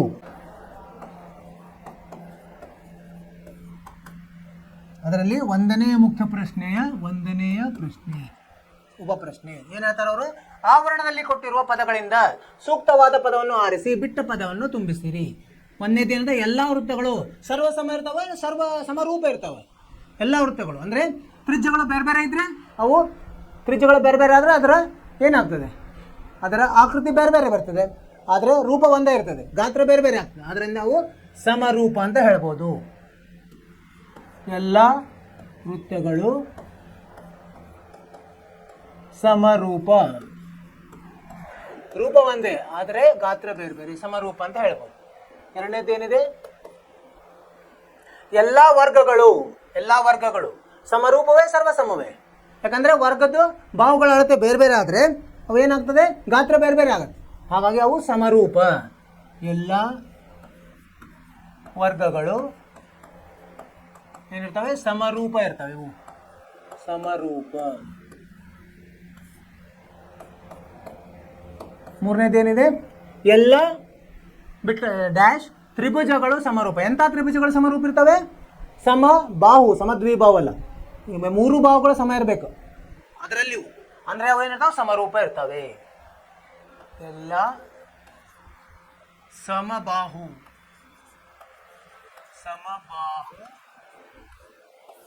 ತ್ರಿಭುಜಗಳು ಏನಿರ್ತವೆ, ಸಮರೂಪ ಆಗಿರ್ತವೆ. 3 ಆಯ್ತು. 4ನೇದು, ಬಾಹುಗಳ ಸಂಖ್ಯೆ ಒಂದೇ ಇರುವ 2 ಬಹುಭುಜಾಕೃತಿಗಳು ಸಮರೂಪವಾಗಬೇಕಾದರೆ ಅದರ ಅನುರೂಪ ಕೋನಗಳು ಏನಾಗಿರಬೇಕು, ಸಮವಾಗಿರಬೇಕು, ಮತ್ತು ಅದರ ಅನುರೂಪ ಬಾಹುಗಳು ಸಮಾನುಪಾತದಲ್ಲಿ ಇರಬೇಕು. ಇದು ಗೊತ್ತಿದೆ ನಮಗೆ. ಬಾಹುಗಳ ಸಂಖ್ಯೆ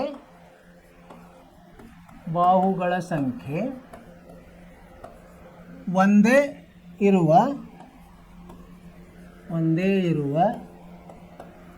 2 ಬಹುಭುಜಾಕೃತಿಗಳು ಕಲ್ತಿದ್ದೀವಿ ನಾವು. 2 ಬಹುಭುಜಾಕೃತಿಗಳು ಸಮರೂಪವಾಗಬೇಕಾದರೆ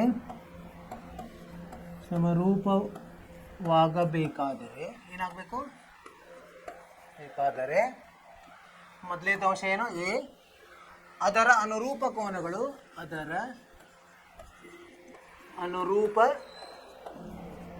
ಕೋನಗಳು ಏನಾಗಿರಬೇಕು, ಸಮ, ಮತ್ತು ಬಿ ಏನು, ಅದರ ಅನುರೂಪ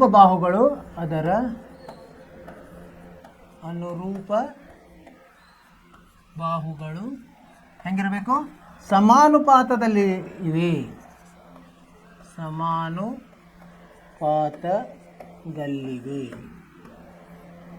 ಮತ್ತು ಇದು ಹಿಂಗೆ ಉಲ್ಟಾ ಪಲ್ಟಾ ಬರೋಂಗಿಲ್ಲ. ಕೋನಗಳು ಸಮಾನುಪಾತ, ಬಾಹುಗಳು ಸಮ ಇದ್ರೆ ಅದು ಬರೋಂಗಿಲ್ಲ. ಏನಂದರೆ ಕೋನಗಳು ಸಮ ಇರಬೇಕು, ಬಾಹುಗಳು ಏನಿರಬೇಕು, ಸಮಾನುಪಾತದಲ್ಲಿ ಇರಬೇಕು. ಈಗ 1ನೇ ಮುಖ್ಯ ಪ್ರಶ್ನೆ ಆಯಿತು.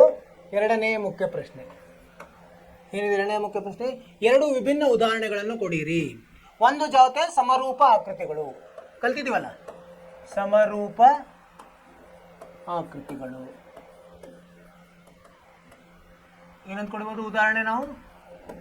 ಎಲ್ಲ ವೃತ್ತಗಳು, ಎಲ್ಲ ವರ್ಗಗಳು, ಹೌದಲ್ಲ? ಇವೆಲ್ಲ ಸಮರೂಪ ಆಕೃತಿಗಳು. ಇದು ಒಂದನೇದಾಗಿ. ಇದರಲ್ಲಿ ಎರಡನೇ ಪ್ರಶ್ನೆ ಏನಿದೆ? ಒಂದು ಜೊತೆ ಸಮರೂಪವಲ್ಲದ ಆಕೃತಿಗಳು. ಒಂದು ಜೊತೆ ಮಾತ್ರ ಜೊತೆ ಸಮರೂಪವಲ್ಲದ ಆಕೃತಿಗಳು. ಇಲ್ಲಿ ಒಂದು ವೃತ್ತ ಮತ್ತು ಒಂದು ವರ್ಗ, ಇವೆರಡನ್ನು ನಾವು ಹೋಲಿಸಿದರೆ ಎರಡು ಸಮರೂಪ ಅಲ್ಲ, ರೂಪನೇ ಸಮ ಇಲ್ಲ. ಮತ್ತು ಮೂರನೇ ಪ್ರಶ್ನೆ ಏನಿದೆ ನೋಡಿ, ಕೆಳಗಿನ ಚತುರ್ಭುಜ ಸಮರೂಪ ಹೌದು ಅಲ್ಲ ಅಂತ ನೋಡಬೇಕು. ಏನಂದರೆ ಇಲ್ಲಿ ನೋಡ್ರಿ, ಈಗೇನಾಗುತ್ತೆ, ಇಲ್ಲಿ ಅಳತೆಗಳ ಅನುರೂಪ ಬಾಹುಗಳನ್ನು ನೋಡಿದರೆ ಏನಿದೆ, ಅವುಗಳ ಏನಿದೆ ಅನುಪಾತ ಒಂದೇ ಇದೆ. 1.5 ಭಾಗಲಬ್ಧ 3, 1 ಭಾಗಲಬ್ಧ 2 ಬರ್ತದೆ, ಎಲ್ಲನೂ 1 ಭಾಗಲಬ್ಧ 2 ಬರ್ತದೆ. ಆದರೆ ಕೋನಗಳು ಹೆಂಗಿದಾವೆ ನೋಡಿ, ಕೋನಗಳು ಸಮ ಇಲ್ಲ. ಏನಂತ ಹೇಳಬೇಕು? ಚತುರ್ಭುಜಗಳ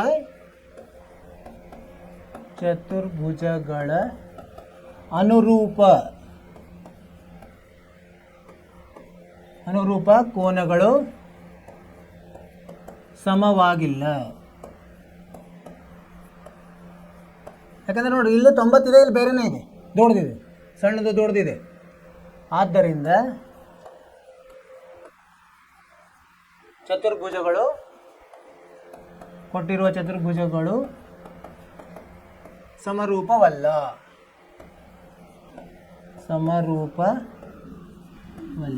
ಅಂತ ಬರೀಬೇಕು.